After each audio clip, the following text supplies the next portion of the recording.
Amici bellini, ci siamo, nel senso che oggi sembra una giornata meno ricca di calciomercato e possiamo approfittare per fare il nostro divertimento sulle maglie e poi qualcosì, perché il Napoli sta lavorando in uscita, adesso deve uscire il nuovo nome in entrata, ne parliamo dopo, cominciamo.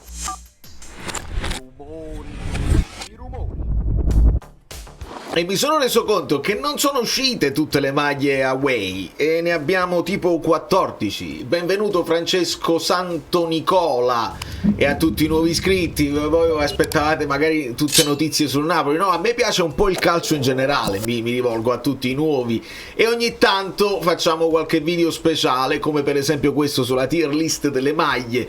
Abbiamo fatto le maglie home, sono arrivati 900 mi piace, arriva quindi di conseguenza il video sulle maglie away. Non sono tutte, quindi se arrivano 900 mi piace pure su questo video qua, poi dopo facciamo il recap generale quando aggiungono le altre maglie oppure le terze maglie oppure le maglie europee, ci possiamo divertire, quindi spostiamoci, poi dopo parliamo pure di mercato perché devo dirvi un paio di cose, ma nel finale, che questo deve essere un video leggerissimo. Se ci spostiamo da questa parte, stavolta l'abbiamo fatto prima con Sky, adesso utilizziamo DAZN, che mi sembra un sito più leggero, che dovrei laggare un po' di meno, speriamo. Poi la tier list la aggiungo in post. Comunque, maglie away, partiamo da un presupposto che le maglie away devono comunque per me avere un senso identitario, poi sulla terza maglia ti puoi sbizzarrire. Comunque, partendo dall'Atalanta, io qua già sono indeciso, nel senso tier list numero 3, quella dove decidete voi, mi aiutate a decidere, io vi indirizzo il mio giudizio, indeciso più verso l'alto, perché mi piace l'idea che la maglia, che le strisce non si incrocino con la scritta Lete. Ecco, questa è una soluzione che loro hanno trovato per mantenere le strisce, che è comunque identitaria, ma per non intrecciarsi con la scritta Lete, che come sappiamo noi del Napoli è una scritta molto, è un rosso molto invadente, specialmente quando c'è l'azzurro. Piace indubbiamente l'utilizzo del logo dell'Atalanta.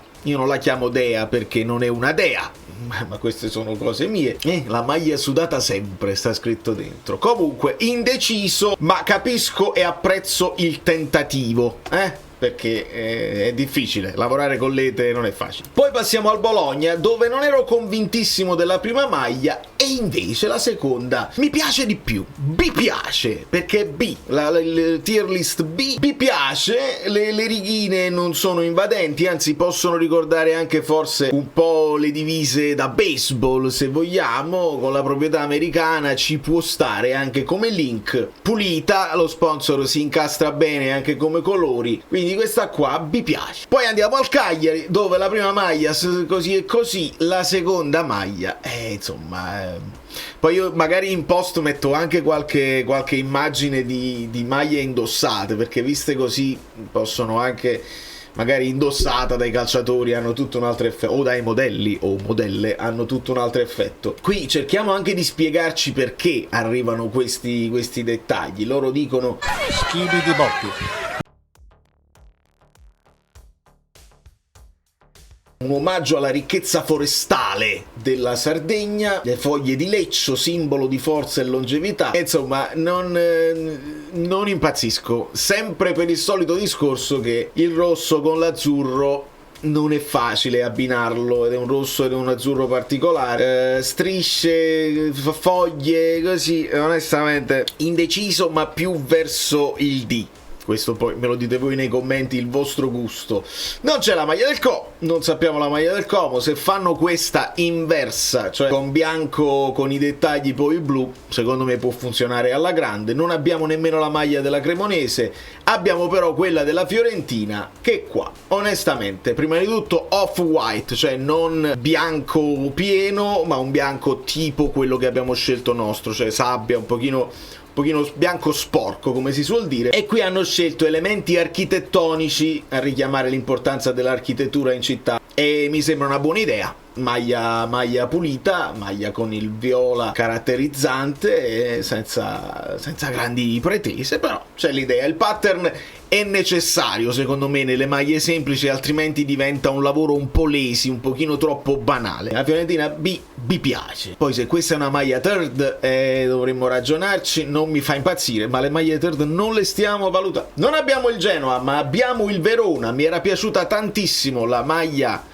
home, e la maglia away presenta, come da nuova abitudine delle squadre italiane, un logo diverso. In questo caso il logo però è lo stesso, è un po' ridondante, cioè se questo è un altro logo, un'altra posizione del logo del Verona, alla fine sembra lo stesso logo però inserito in un rombo. La maglia a me non dispiace, è molto semplice, dobbiamo capire se resteranno sempre senza sponsor, però oltre alla semplicità, perché abbiamo fatto il discorso della semplicità pure con la maglia della Lazio, però il colletto è particolare, i dettagli sulle maniche spezzano un pochino, non è troppo lesi, ci sono dei dettagli in blu anche sui lati. A me sta maglia del Verona vi piace, onestamente, è un giallo caratterizzante e quindi per me funziona. Poi arriviamo all'Inter, dove onestamente loro ci portano questa come maglia away, poi sono usciti vari leaks di altre maglie.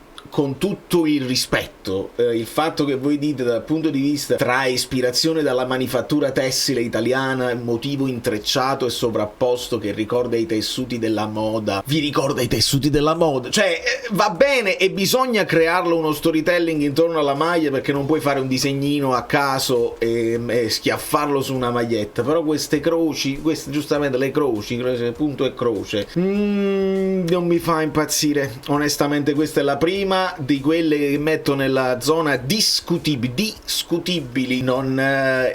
Sto leggendo in generale che anche i tifosi interisti non sono felicissimi del lavoro di Nike per loro. All'interno abbiamo Brothers and Sisters rispetto a Internazionale Milano nella home, non mi piace, non mi fa impazzire. Juventus, e qua onestamente abbiamo parlato della home, però qua fatemi capire una cosa, ispirata alle scintillanti acque costiere italiane, il famoso Mar di Torino, e non vi potete appropriare, cioè il Como lo può fare, la Sardegna, Cagliari, ma voi non vi potete appropriare del mare della Calabria perché magari avete dei tifosi in Calabria. Lo so, l'internazionalità, la Juventus, la squadra più importante d'Italia, non lo so, non mi sembra un'operazione ricca di acqua marina e blu, effetto liquido e accenti gialli, per esempio, cosa che io adoro, non però su questo bluino. Richiamano gli alberi di limoni e i cieli azzurri in costiera amalfitana, colletto a girocollo, insomma, discutibile, onestamente una scelta discutibile. Se invece poi andiamo a parlare della terza, la terza mi piace molto, quindi non è una questione di non simpatia, a me la terza piace molto perché ci sono dei richiamini, non è pieno il nero in questo caso, abbiamo il richiamo al logo vecchio che a me piace, ovviamente effetto nostalgia, come il logo vecchio dell'Adidas, e insomma questa qua mi piacerebbe, ma stiamo valutando le maglie away, e la maglia away della Lazio rispetto alla maglia home ci prova almeno a essere un po' meno lesi. Vediamo che il colletto presenta queste particolarità, come sulle maniche non c'è molto altro onestamente, bisognerebbe vedere al tatto che effetto fa il pattern sulla maglia. Anche in descrizione ha scelto un design tradizionale, punto.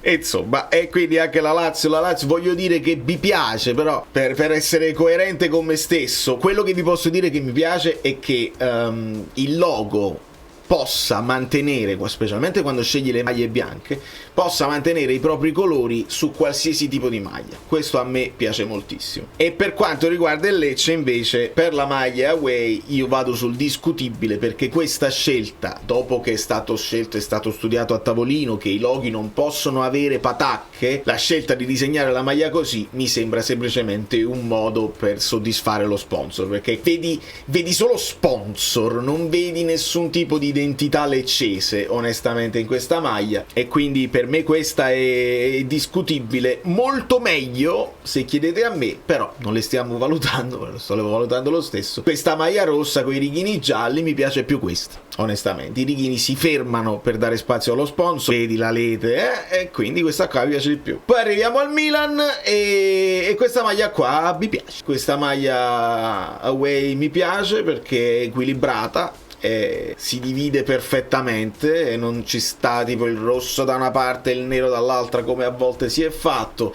Logo vintage in rosso. L'importante secondo me è mantenere l'identità della squadra almeno come con i colori, perché lo sponsor che hanno è un po' pericoloso. Cosa intendo? E quando vai a fare la maglia così, questo potrebbe essere il Benfica, questo potrebbe essere l'Arsenal. Quando hai degli sponsor che sono presenti su molte altre maglie di squadre importanti, c'è il pericolo della perdita di identità. Ecco perché io vorrei e mi auspico che il Napoli resti per esempio con la MSC per moltissimi anni, almeno altri 10, in modo che tu quando mantieni logo e sponsor ti puoi anche allargare e fare maglie di colori diversi, resti sempre il Napoli anche se fai una maglia arancione, anche se la fai gialla così. Quindi questa vi piace, ma attenzione quando si esce fuori dal seminato, perché devi avere uno sponsor identitario, altrimenti a primo acchito dici ma chi è? Là non va bene. Inutile parlare di questa maglia meravigliosa,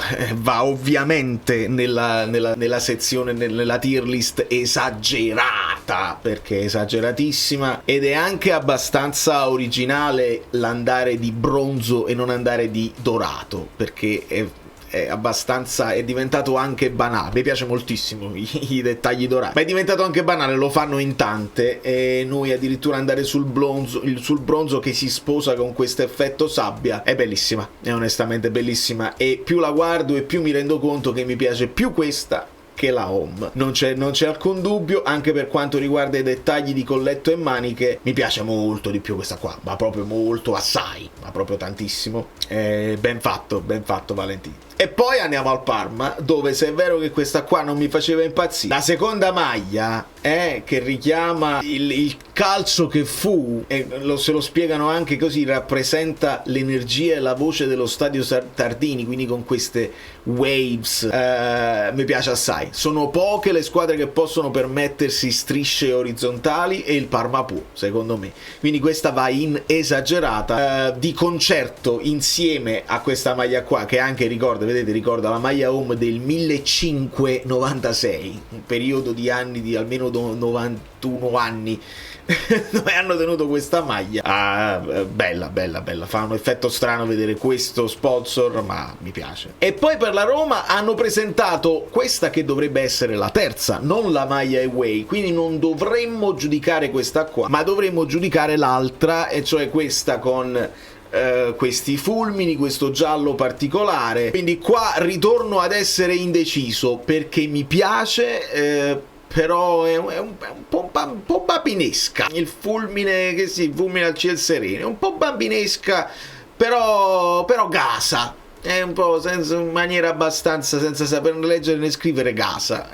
anche il logo vintage. Questa qua, che sta piacendo a tutti, è un po' troppo polo da tennis. Ovviamente se la scelta è quella, se la voglia è quella di essere eleganti e di poterla utilizzare anche per uscire, funziona alla grande. Però a me non mi fa impazzire questo logo qua con la SR con queste lettere giganti. Può funzionare per eleganza, il verdino, scelta insomma che può piacere o no. Il pattern della maglia richiama le geometrie tipiche dei giardini all'italiana. Non abbiamo il Sassuolo away, ma abbiamo il Torino away, e qua la spiegazione mi convince. Questo effetto marmo, la città di Torino, la scenografia perfetta per la creazione della maglia away, capoluogo, l'area pedonale più estesa d'Europa, un detalo elegante di portici, pietra e marmo che raccontano la storia e la bellezza senza tempo del suo centro storico. Cioè, tu c'hai questo a Torino, non c'hai il mare, quindi questa qua mi piace la scelta, mi piace, sei tutto per me, mi piace questo effetto marmo che non è troppo invadente, e addirittura mi piace più della prima. La prima è abbastanza semplice, funzionale, ma questa qua, il colletto, addirittura lo preferisco rispetto al colletto polo. Questa qua è una maglia che mi piace. E poi non abbiamo l'Udinese, ne mancano ancora qualcuna, ci riaggiorneremo. Lasciate il like se vi pare, faccio un controllino se ci sono notizie volanti mentre registro. Nel gruppo Telegram è arrivato il programma di Castel di Sangro, hanno liccato subito, a me non ci scappa niente. Sì, le notizie principali principali vogliono l'uscita ufficiale di Zerbin presentato dalla Cremonese, sempre in attesa di un'ufficialità pesante per Osimhen. Noi non ci preoccupiamo. Si parla di un'offerta per Cajuste, sempre di prestito con diritto di riscatto. Moretto ci fa sapere offerta del Neom. Bah, resto in attesa. Sembra quasi che sai, poco. Allora. E quindi niente, dobbiamo capire per quanto riguarda l'esterno se si sbloccherà qualcosa. Si inseguono voci su Nusa tra gente che smentisce, altri che dicono non c'è nulla, altri che dicono sì, c'è un interessamento. Vi faremo sapere, non abbiamo grandi novità. Io qua lascio Sterling e Chiesa accesi. Pedulà ha continuato a parlare di Zaccagni, ma la Lazio se non può vendere difficile che possano, cioè se non possono comprare come possono poi vendere. Lascio il Benseghir che ho guardato per bene i suoi highlights, è un bowler senza precedenti, e lasciamo questi qua: Mitoma, Grealish, Garnacho, Kevin, Elmas, Lukman. Ancora non c'è un accordo con l'Inter, con l'Atalanta. Ho lasciato Frattesi così per sport, ma secondo me lo potremmo pure lui. E non lo scrivo, ma l'idea più affascinante è quella del sogno, quella che non si dovrebbe nemmeno dire, è Rodrigo. Perché un Rodrigo, un giocatore del genere, valore tra i 90 e i 100 milioni, 110 milioni, alla stessa età di Ndoye, ma è forse il giocatore più sottovalutato degli ultimi 10 anni, perché sempre coperto da presenze ingombranti tipo Vinicius Junior, poi arriva Mbappé, poi arriva Belling. Si è sempre distinto, si è sempre adattato, messo dove serviva e ha sempre fatto bene. Se adesso dovesse uscire fuori dai radar, è un giocatore che deve essere preso da una squadra importante e messo al centro di un progetto, e lo devi far brillare. E non lo so se il Real aprisse a un prestito, se potesse aiutare anche con l'ingaggio, sarebbe il non plus ultra di tutto, e però forse è chiedere un po' troppo. Ci vediamo più tardi per il listone.